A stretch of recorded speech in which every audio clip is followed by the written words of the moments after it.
Hey, this is JP with Central Idaho Mountain Weather. It's March 24th, 2025. Looking up at Baldy yesterday, some darker racing conditions on the mountain, but pretty nice to see some people actually go down the course and not be canceled due to winds like the previous day. And if you're still enjoying this broadcast, you have to do a one-time donation, or even better, sign up for that monthly sustaining membership.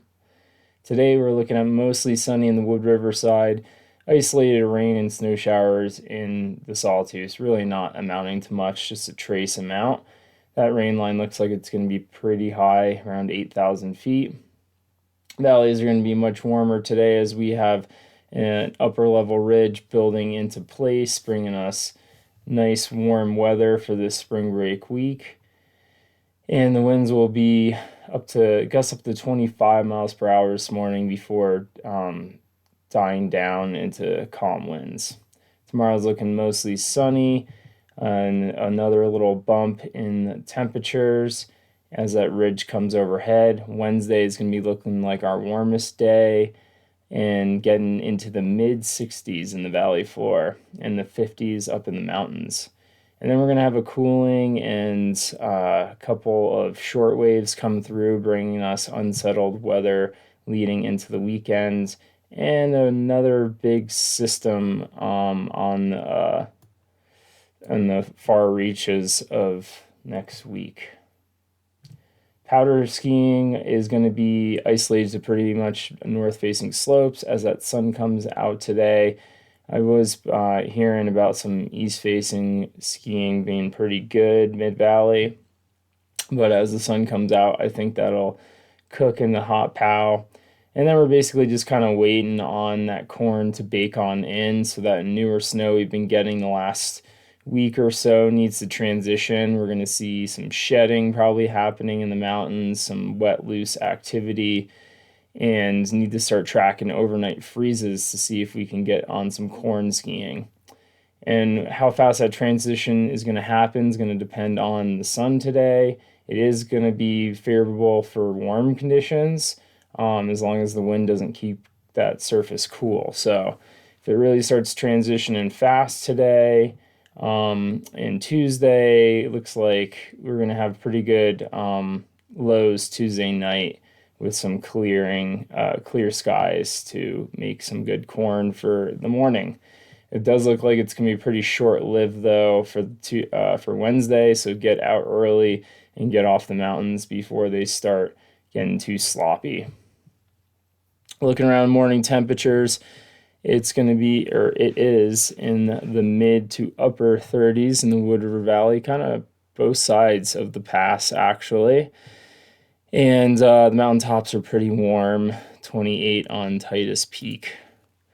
Looking at our infrared this morning, we are building high pressure in here, so the jet stream is going to be just to our north, and it's going to be putting us with warming temperatures each day, basically. So whenever we're to the south of the jet stream, usually we're ridging under high pressure, and we're just kind of like on borderline on it today. That's why we're getting a little bit of showery activity to the north.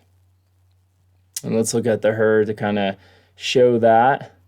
So you can see this little band here working its way through Banner Summit and the northern edge of the Sawtooth this morning before noon, before it starts to dry out, and that ridge will start dominating and doing what it does, which is usually warm and dry conditions.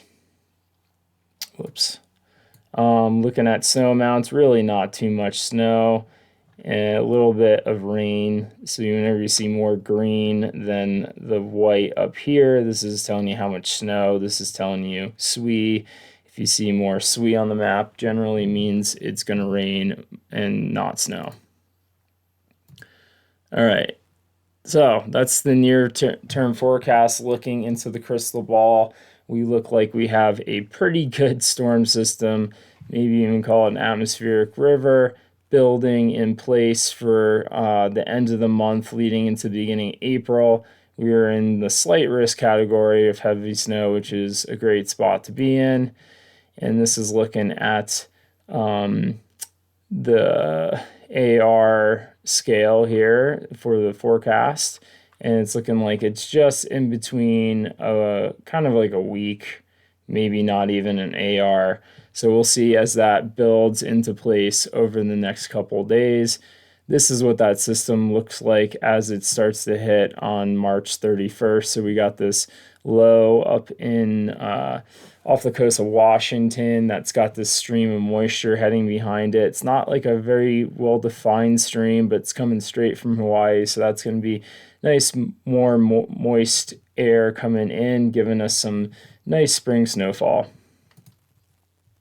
Looking at it on the 500 millibar chart for the GFS, see this big area of high pressure that we're going to be in for the next couple of days in orange, and then that low first area of low pressure coming in is going to eject a couple of short waves into us and just kind of make it unsettled. So it's going to be kind of getting cloudier and snowy, but not really producing too much snow.